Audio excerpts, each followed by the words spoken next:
Hello， 大家好，我是刘宇。今天我们做凉拌土豆片，家常做法，简单易学，非常的下饭。首先把土豆削皮洗净，然后切成稍微薄点的片啊。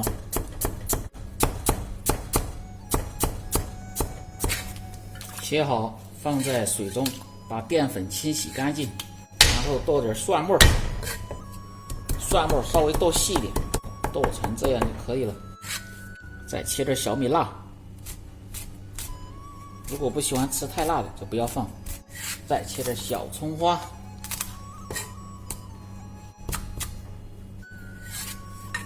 好，食材也准备好，开做。水开倒入锅中，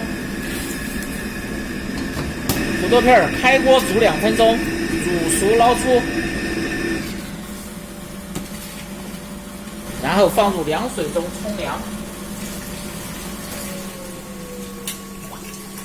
凉透拿出控水，开始调味，放入盐、鸡精、味精、白糖、生抽、陈醋、香油、花椒面、蒜末和小米辣，放入少许的老干妈豆豉酱，放入一勺提鲜的蚝油，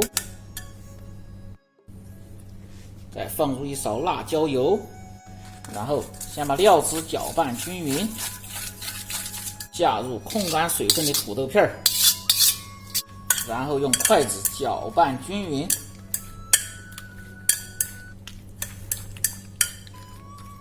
好，放入小葱花，拌均匀即可装盘，放入盘中。